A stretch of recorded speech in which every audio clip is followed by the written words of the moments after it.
Day 5, Dark Souls, and yeah, my Ninja Turtle look didn't last very long. I found some shinier armour, you know, I remembered I had it. I'm sorry, maybe I'll return to it later, who knows. But look, I found some bloody pirate ships. And pirates, who try and douse you with oil and then set you on fire, which isn't the best introduction to anyone I've ever had. However, there are also these things, these weird, grimy things, and I lucked out here because one chased me and I ran over to the torch and I realised they're afraid of fire. Ha! So, ever since then, I've basically just been smashing my way through these guys. They're no trouble at all, providing they're afraid of fire. Of course, there is a part of me that wonders what's going to happen if maybe they get too far away from the fire, or maybe there's lots of, oh, that's what happens. Yeah, I get beaten to a pulp. I gotta say, I eventually made it up past these guys, but my word, the moment when they smashed through the wall, that scared the hell out of me. That's the first time I was playing Dark Souls 2. I have literally just suddenly gone, ah! Yeah, very smart. This whole area, actually, it reminds me so much of Dragon's Dogma in a really cool way. It feels like they've kind of brought a little bit of that game into Dark Souls 2, because obviously Dragon's Dogma felt to a degree like a kind of a poor man's Dark Souls with some elements of his own which were awesome, don't get me wrong, but yeah, having monsters like smashing through walls that looked like normal walls, and especially the fact that the Vikings throw these kind of jars of oil at you and then the oil can be ignited by the other guys who fire the arrows. Very Dragon's Dogma, this area. But yeah, that guy punching through a wall, not fun. Not fun at all. Yelped like a little girl. So I'm still stuck in this bloody wharf. I think it's called No Man's Wharf. No man gives a shit about your wharf. Sorry, that doesn't mean wharf from the Star Trek The Next Generation. We do care about you quite deeply. You're a valuable member of the crew. But yeah, it's a nightmare, this place. It's got horrible spindly men and pirates. They're not that hard, but oh, I'm struggling. And today I worked out what happens when you try and light a torch whilst covered in oil. On the up though, major success. I have finally decided to go back, buy a Pharos Lockstone from a little lady who's some sort of crazy witch, and look at this. Amazing. I've now got this bloody great big light filling the entire of this cave, which is fantastic. I own this place now. This is my land. Mine. And all the spindly arm smashy bastards have all gone to hide back in their caves because they don't like light. Yeah! Matt Lee's 1, spindly armed leggy bastards less than 1. And also, there's a bloody pirate ship. I found a pirate ship. It's a ghost ship. So, hooray for that, eh? Ghosts. Brilliant. Day 7 has been a day of discoveries. First of all, I've discovered that my character is a man, which is really messing with my coconut and twisting my melons, because I'm sure that my character was a woman earlier in the game. Because I'm sure when I started the game, I accidentally made a female character. Or maybe I didn't, but I was definitely a lady at some point. I'm sure.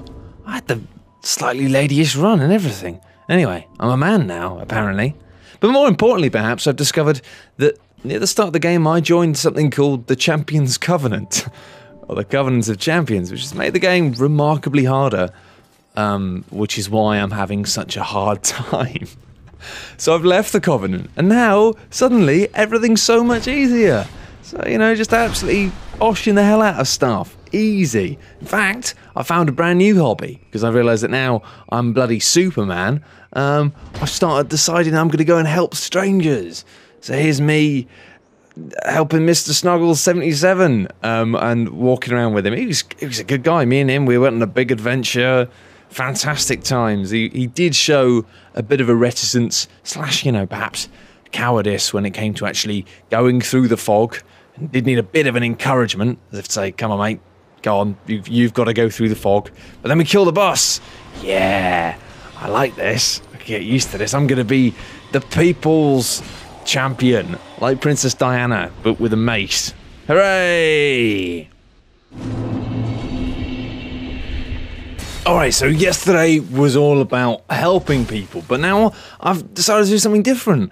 I went to the Blue Cathedral, not that kind of Blue Cathedral, it's not a sexy thing, and yeah, now I can join, hooray!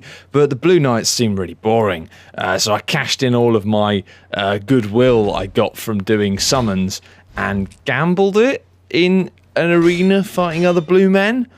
Did quite well against one bloke, he was rubbish, and then got fairly outclassed by a man who appeared to be using a stick made of lightning and fireballs, which feels like cheating to me. But forget about that, because today I have discovered the coolest thing in Dark Souls 2, and oh my god, it's one of those days where I remember that I am fundamentally an evil bastard. I know yesterday I was all like, oh, save the children, help the people, kill the bosses. Forget about that. Now I serve the Rat King, rat blood for the rat god, etc. This is amazing.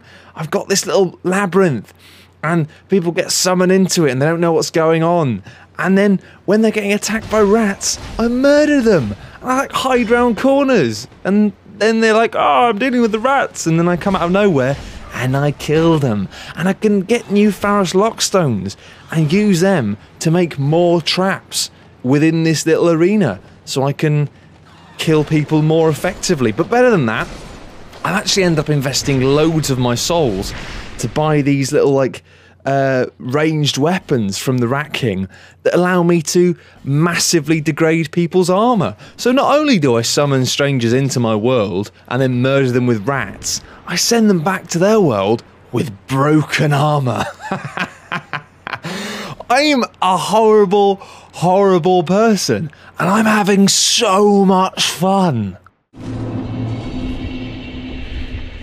I am the king of the kings, I'm having a lovely time. Oh, yes, things have got kind of horribly out of control now. I realised at one point when I was pretending to be a statue of a rat, waiting for somebody to creep past me, so I could then bludgeon them in the back of the head without them having a clue what was going on. But perhaps I was beginning to develop what might be construed by some people as a bit of a problem with the Rat Covenant. And in fact, things have sort of spiraled out of control, to the point at which I've now maxed out all of the traps in the area, and I think I'm coming frighteningly close to actually having maxed out the Covenant as well. Yeah, I'm a bad... Yeah, I've kind of realised now that I am a terrible person, and it might be time for me to think about doing something different with my life.